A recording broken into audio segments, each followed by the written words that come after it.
پھر اس نے ایک رنگ برنگی آہ بھر کے یک لفظی اقرار کیا، نہیں۔ اس کے جواب پہ دورین کی ہنسی چھوٹی۔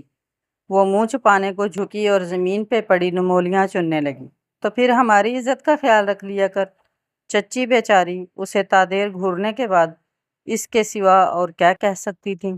دورین مٹھی بھر نمولیاں چن کے سیدھی ہوئی۔ اس افراتفری کے دور میں ہر بندہ اپنی عزت کا خیال خود رکھتا ہے اماں۔ اس نے کیا پڑھا لکھا جواب دیا تھا۔ آپ کی اجازت ہو تو خالہ سکینہ اور اس کے بدماش بیٹوں کو میں اچھی طرح سمجھا سکتا ہوں۔ وہ لڑکی ان کے پرکھوں کی ملکیت نہیں ہے، غضب خدا کا۔ وہاں سے ہر ایرا غیرہ نتھو خیرہ گزرے سو گزرے، بس ایک پنو رئیس کا گزرنا گوارا نہیں۔ اس نے کندھے اکڑائے۔ اس کی بھاری آواز میں خاندانی غرور کی جھلک نمایاں ہوئی تو دورین کے ہاتھ پر پڑی نمولیاں ایک تفاخر سے مسکرائیں۔ اگر ان کی گلی سے سچ مچ پنو رئیس گزرتا تو سکینہ اور اس کا خاندان صدقے واری جاتا۔ اب ان کی جان اس لیے نکلتی ہے کہ وہاں سے پنو کنگال گزرتا ہے۔ چچی نے خوب دب کے کیسا ستھرا سچ بولا تھا کہ نمولیوں کا تفاخر ٹوٹا اور پنو کی آنکھ جھکی۔ آپ جانتی ہیں اماں کہ گھر میں پیسے کی تنگی تھی، پھر بھی میں نے ایم اے کر لیا۔ اب خالی ایم اے پر مجھے نوکری نہیں ملتی تو اس میں میرا کیا قصور ہے؟ وہ غصے سے لال پیلا ہوا۔ دورین کا وجود ٹھنڈا ہوا۔ اس نے کڑوی نمولیاں زمین پر پھینکیں۔ تائی نے بہت اچھا کیا جو اپنے نشئی اور عیاش شوہر کو چھوڑ کے دوسری شادی کر لی۔ اب وہ اس قابل تو ہے کہ اپنی بیٹی پر پیسہ لگا رہی ہے۔ آپ دیکھیے گا، جو ہی دورین کی تعلیم ختم ہوگی اسے بہترین ادارے میں جاب مل جائے گی۔ وہ ایک جھٹکے سے کھڑا ہوا۔ یقیناً کوئی کڑوی نمولی دورین کے ہاتھ میں رہ گئی تھی جس کی کڑواہٹ نے اس کی رگ رگ کو چھوا۔ اگر آپ نے بھی ماضی میں کوئی ایسا ہی فیصلہ کر لیا ہوتا تو آج میں بھی کسی مقام پر ہوتا۔ وہ لفظ چبا کے بولا اور بھاری دھپ دھپ کرتا صحن عبور کر گیا۔ ان برفیلے جملوں نے ان دونوں عورتوں کو سن کر دیا تھا۔ وہ اسے گھر کا دروازہ پار کرنے تک تکتی رہیں۔ ایک تو آج دن ہی مشکل سے ڈھلا تھا اور اس نے رات کا منہ جیسے مدت بعد دیکھا تھا۔ اب ایک ایک گھڑی کا حساب رکھتے حسام کو وہم ستانے لگے کہ شاید دورین نہ آئے، لیکن ایک تسلی بھی آس پاس ہی تھی کہ دادی کے اصرار کے باوجود بھی وہ شرکت نہ کرتی یہ ممکن نہیں تھا۔ وہ کتنی ہی دیر سے جیسے ایک ہی جگہ جم کے کھڑا تھا۔ اس نے ہر سو نگاہ دوڑائی۔ اس پر اہتمام ماحول کی رونق عروج پر تھی۔ اس بھرپور ماحول میں کہیں کچھ کمی نہیں تھی۔ جو کمی بھی تھی وہ اس کے اندر تھی۔ کوئی اندازہ کر سکتا تھا کہ وہ لڑکی اس کے لیے کس قدر اہم تھی۔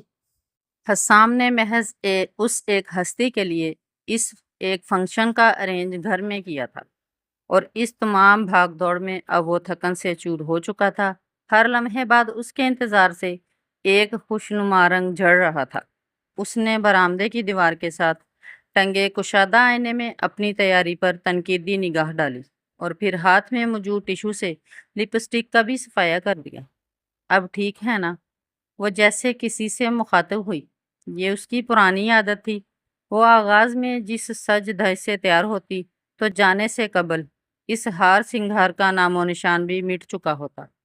وہ چھوٹے قدموں سے چلتی صحن میں آئی تو امان والا کے در و دیوار سے پھوٹتی جدید لائٹنگ میں نہا گئی۔ لڑکپن میں وہ دادی کی زبان سنتی تھی کہ ہم راجپوتی عورتیں جب خاندان سے باہر کسی تقریب میں جاتی تو میزبان خواتین تعظیماً جھک کے استقبال کرتی، ملازمائیں آوازیں لگاتیں، ارے دیواروں سے لگو، ڈولی کو راستہ دو، خانان کے گھر کی عورتیں آئی ہیں۔ آہ، وہ وقت کہاں گم ہوا؟ اس نے نم آنکھوں کو جھپکا۔ ہائے خانان، ذرا آ کے دیکھو تو تمہاری بہو اور پوتی اب کیسے قسم پرسی کی حالت میں زندگی گزار رہی ہیں۔ اب تو انہیں کالونی کے رہائشی ہونے کا لحاظ رکھتے ہوئے خوشی کی کسی بھی تقریب میں مدعو تو کر لیا جاتا تھا، مگر ان دونوں پر میزبان خواتین کی توجہ صفر برابر ہوتی کہ انہیں کہیں مناسب نشست ملی کہ نہیں۔ وہ اکثر خالی پیٹ ہی گھر لوٹ آتیں۔ وہ دونوں دیکھتی کہ یہ عزت افزائی ان عورتوں کے حصے میں آتی جن کے مرد اعلیٰ عہدیدار ہوتے یا پھر تگڑے زمیندار ہوتے۔ جب وہ سمجھ بوجھ کی عمر میں پہنچی تو لوگوں کی اس کم ظرفی نے اسے شادی بیاہ میں شرکت جیسے شوق سے بددل کر دیا تھا۔ لو تم یہاں کھڑی تارے گن رہی ہو اور میں اندر لیٹی سوچ رہی تھی کہ تمہاری تیاری ہی ختم نہیں ہو رہی۔ چچی نے مقابل آ کے اسے آنکھیں دکھائیں تو اس نے خود کو فوری کمپوز کیا، پھر مسکراتی ہوئی آگے آئی۔ وی آئی پی لوگ ذرا لیٹ ہی جاتے ہیں۔ اس کی چال میں اتراہٹ تھی۔ جانتی تھی نا کہ کوئی بےتابی سے راہ تک رہا ہے، اور یہ جٹ خاندان۔ ان دونوں نے ابرو چڑھا کے منہ ٹیڑھا کیا تو کیا ان ٹھیکیداروں کے ہاں سرے شام ہی منہ اٹھا کے چل دیتی؟ اس نے شربتی رنگ کا دوپٹہ سلیقے سے اوڑھا، پھر ساتھ چلتی چچی پہ ایک تسلی بھری نگاہ ڈالی جو نہایت باوقار دکھ رہی تھی۔ دونوں امان ولا کا گیٹ پار کرنے کے بعد استقبالیہ تک آ چکی تھیں۔ وہ خاندان کے گھر کی خواتین تھیں، مگر استقبالیہ پر صرف لڑکے بالے ہی موجود تھے۔ اس نے اپنی راجپوتی غرور کو بدقت ایک دو زینے نیچے اتارا اور سامنے سے آتے ایک دیکھے بھالے چہرے کو بغور دیکھا۔ یقیناً وہ گڑیا کا بڑا بھائی تھا۔ تبھی شاہد نے بھی سیدھ میں دیکھا تو خصوصاً نور کے رویے میں ایک محتاط پن جھلکا کہ ان کے بیٹے نے ان شریف لوگوں کی نیندیں اڑا رکھی تھیں۔ سو قریب آنے پہ انہوں نے قدرے پرتکلف انداز میں اس سے احوال دریافت کیا۔ اس بار تو کافی سالوں بعد واپسی ہوئی ہے۔ نور یہ بات کرتے ہوئے بامشکل ہی مسکرائیں۔ کیا کریں چچی، یہ قید بھی اپنوں کے سکھ کی خاطر کاٹنا پڑتی ہے۔ وہ دورین کے چہرے پر نظر ٹکا کر بولا تو لہجے میں بے تکلفی اور اپنائیت تھی۔ دورین نے اسے رشک بھری نگاہوں سے دیکھا جو اپنے گھر والوں کے لیے پردیس کاٹ رہا تھا۔ سکینہ آپا نہیں آئیں؟ نور نے کچھ ہچکچاتے ہوئے اس سے پوچھا۔ سکینہ خاصی منہ پھٹ عورت تھی۔ اس سے کچھ بعید نہیں تھا کہ کب کہاں کون سا قصہ چھیڑ دیتی۔ نہیں، دراصل میرے چچا زاد بھائی کی بھی آج مہندی کی رسم ہے تو میں بھی اکبر سے معذرت کرنے آیا تھا۔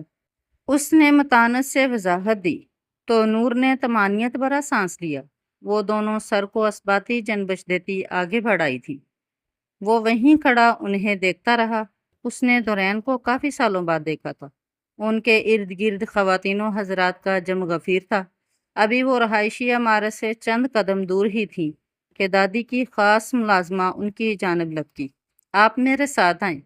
اور اگلا منظر دورین کو حیرت زدہ کر رہا تھا جب دادی عورتوں کا جلوس ہمراہ لیے ان کے استقبال کو آگے آئیں۔ دورین پرتشکر سا مسکرائی۔ ان کے حالات کے برعکس استقبال کی یہ رسم دادی کسی بھلے وقت کو یاد کر کے نبھا رہی تھی، اور یہ بناوٹ نہیں محبت تھی۔ جیسے اس لڑکی کی آنکھوں میں امٹتی نمی محض پانی نہیں تھا، ایک گہرا رنج تھا۔ تاہم انہیں چائے پانی بھی نہایت خصوصیت کے ساتھ پیش کیا گیا۔ جب دادی کو مہندی کی رسم کے لیے بلایا گیا تو دورین بھی ساتھ ہی ہو لی۔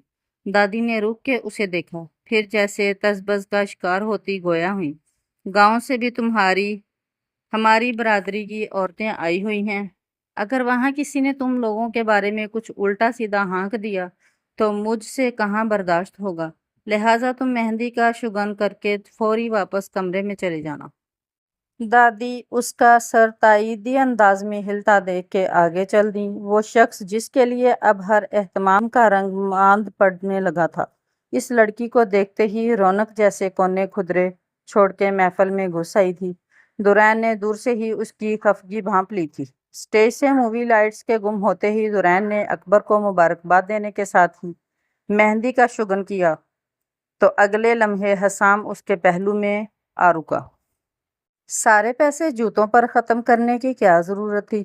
اس کی سنجیدہ آواز کان کے پاس سے ابھری تو وہ اچھی خاصی تلملاہٹ کا شکار ہوئی۔ وہ اسے سادہ سے حلیے میں دیکھ کے جی جان سے کلس رہا تھا، اور واقعی دورین نے اس شادی کے لیے بس لش پش جوتے ہی خریدے تھے۔